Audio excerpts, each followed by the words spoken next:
श्रीमद् भगवद गीता के दूसरे अध्याय का महात्म्य। श्री भगवान कहते हैं, लक्ष्मी, प्रथम अध्याय के महात्म्य का उत्तम उपाख्यान मैंने तुम्हें सुना दिया। अब अन्य अध्यायों के महात्म्य श्रवण करो। दक्षिण दिशा में वेद वेत्ता ब्राह्मण के पुरंदरपुर नामक नगर में श्री मान देव शर्मा नामक एक विद्वान ब्राह्मण रहते थे। वे अतिथियों के पूजक, स्वाध्यायशील, वेद शास्त्रों के विशेषज्ञ, यज्ञों का अनुष्ठान करने वाले और तपस्वियों के सदा ही प्रिय थे। उन्होंने उत्तम द्रव्यों के द्वारा अग्नि में हवन करके दीर्घ काल तक देवताओं को तृप्त किया, किंतु उन धर्मात्मा बाल ब्राह्मण को कभी सदा रहने वाली शांति न मिली। वे परम कल्याणमय तत्व का ज्ञान प्राप्त करने की इच्छा से प्रतिदिन प्रचुर सामग्रियों के द्वारा सत्य संकल्प वाले तपस्वियों की सेवा करने लगे। इस प्रकार शुभ आचरण करते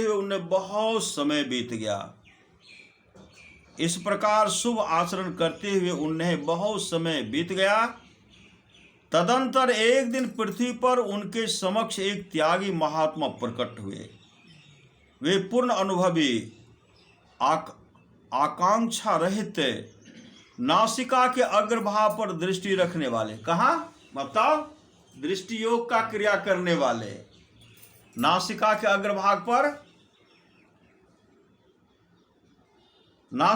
अग्रभाग पर दृष्टि रखने वाले तथा शांत चित्त थे। निरंतर परमात्मा के चिंतन में संलग्न हो वे सदा आनंद विभोर रहते थे। देव शर्मा ने उन नित्य संतुष्ट तपस्वी को शुद्ध भाव से प्रणाम किया और पूछा, महात्मन, मुझे शांतिमय स्थिति कैसे प्राप्त होगी? तब उन आत्मज्ञानी संत ने देव शर्मा को सौपुर ग्राम के निवासी मित्रवान का जो बकरियों का चरवाहा था परिचय दिया और कहा, वही तुम्हें उपदेश देगा। जो बकरियों का चरवाहा था वही तुम्हें उपदेश देगा। यह सुनकर देव शर्मा ने महात्मा के चरणों की वंदना की और समृद्धिशाली सौपुर ग्राम में पहुंचकर उसके उत्तर भाग में एक विशाल वन देखा। उसी वन में नदी के किनारे एक शिला पर मित्रवान बैठा था। उसके नेत्र आनंदातिरेक से निश्चल हो रहे थे। वह अपलक दृष्टि से देख रहा था। वह स्थान आपस का स्वाभाविक बैर छोड़कर एकत्रित हुए परस्पर विरोधी जंतुओं से घिरा था। वहां उद्यान में मंद मंद वायु चल रहे थे। मृगों के झुंड शांत भाव से बैठे थे और मित्रवान दया से भरी हुई आनंदमयी मनोहारिणी दृष्टि से पृथ्वी पर मानो अमृत छिड़क रहा था। इस रूप में उसे देखकर देव शर्मा का मन प्रसन्न हो गया। वे उत्सुक होकर बड़ी विनय के साथ मित्रवान के पास गए। मित्रवान ने भी अपने मस्तक को किंचित नवाकर देव शर्मा का सत्कार किया। तदंतर विद्वान देव शर्मा अनन्य चित्त से मित्रवान के समीप गए और जब उसके ध्यान का समय समाप्त हो गया, उस समय उन्होंने अपने मन की बात पूछी। महाभाग, मैं आत्मा का ज्ञान प्राप्त करना चाहता हूँ। मेरे इस मनोरथ की पूर्ति के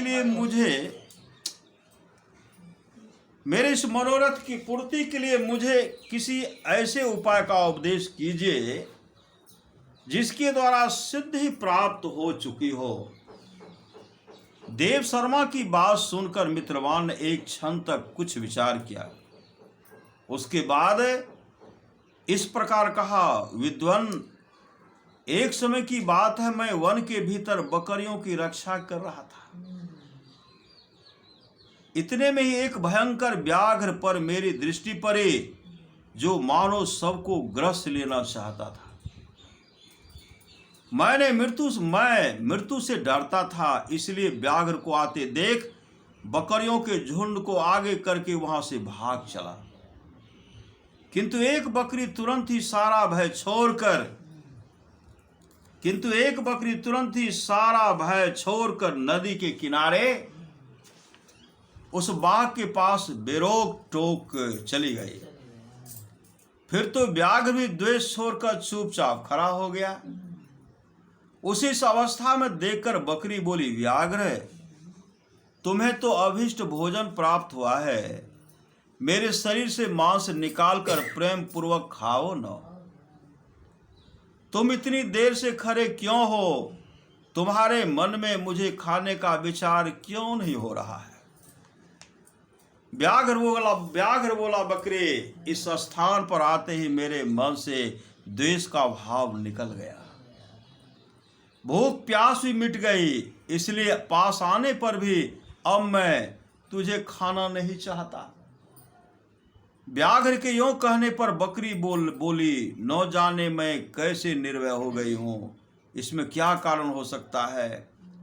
यदि तुम जानते हो तो बताओ। यह सुनकर व्याघ्र ने कहा, मैं भी नहीं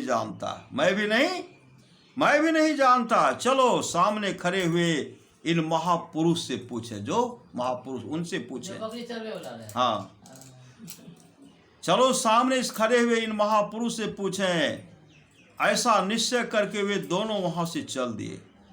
उन दोनों के स्वभाव में यह विचित्र परिवर्तन देखकर मैं बहुत विस्मय में पड़ा था। इतने में ही उन्होंने मुझसे ही आकर प्रश्न किया।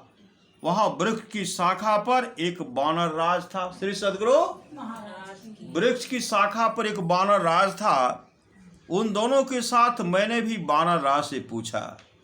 विप्रवर, मेरे पूछने पर वानर राज ने आदर पूर्वक कहा, अजापाल, सुनो, इस विषय में मैं तुम्हें प्राचीन वृत्तांत सुनाता हूं।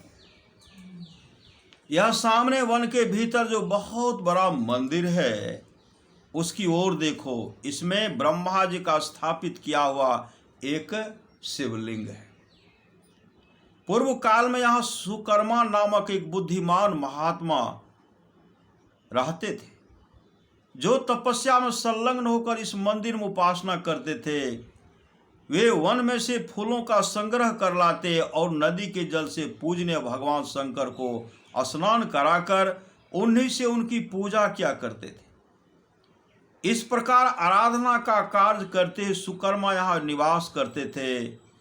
बहुत समय के बाद उनके समीप किसी अतिथि का आगमन हुआ। सुकर्मा ने भोजन के लिए फल लाकर अतिथि को अर्पण किया और कहा, विद्वान, मैं केवल तत्व ज्ञान की इच्छा से भगवान शंकर की आराधना करता हूँ। आज इस आराधना का फल परिपक्व होकर मुझे मिल गया, क्योंकि समय आप जैसे महापुरुष ने मुझ पर अनुग्रह किया है। सुकर्मा के मधुर वचन सुनकर तपस्या के धनी महात्मा अतिथि को बड़ी प्रसन्नता हुई। उन्होंने एक शिलाखंड पर गीता का दूसरा अध्याय लिख दिया। उन्होंने एक शिलाखंड पर गीता का दूसरा अध्याय लिख दिया और ब्राह्मण को उसके पाठ एवं अभ्यास के लिए आज्ञा देते हुए कहा, ब्राह्मण, इससे तुम्हारा आत्मज्ञान संबंधी मनोरथ अपने आप सफल हो जाएगा। यों कहकर वे बुद्धिमान तपस्वी सुकर्मा के सामने ही उनके देखते देखते अंतर्धान हो गए। सुकर्मा विस्मित होकर उनके आदेश के अनुसार निरंतर गीता के द्वितीय अध्याय का अभ्यास करने लगे। तदंतर दीर्घ काल के पश्चात अंतःकरण शुद्ध होकर उन्हें आत्मज्ञान की प्राप्ति हुई। फिर वे जहां जहां गए वहां का तपोवन शांत हो गया। वो जहां जहां गए वहां का तपोवन शांत हो गया। उनमें शीत वसन और राग द्वेष आदि की बाधाएं दूर हो गई। इतना ही नहीं, उन स्थानों में भूख प्यास का कष्ट भी जाता रहा तथा भय का सर्वथा अभाव हो गया।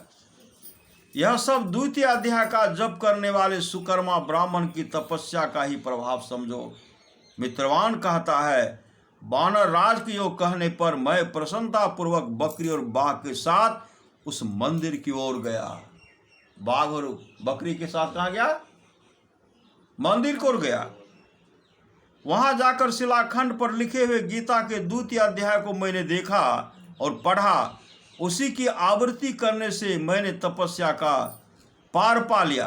अतः भद्र पुरुष, तुम भी सदा द्वितीय अध्याय की ही आवृत्ति क्या करो। ऐसा करने पर मुक्ति तुमसे दूर नहीं रहेगी।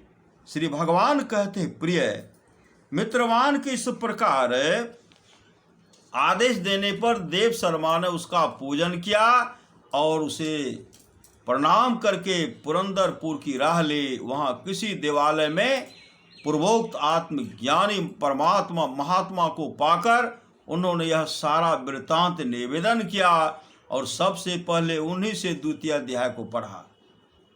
उनसे उपदेश पाकर शुद्ध अंतःकरण वाले देव शर्मा प्रतिदिन बड़ी श्रद्धा के साथ द्वितीय अध्याय का पाठ करने लगे।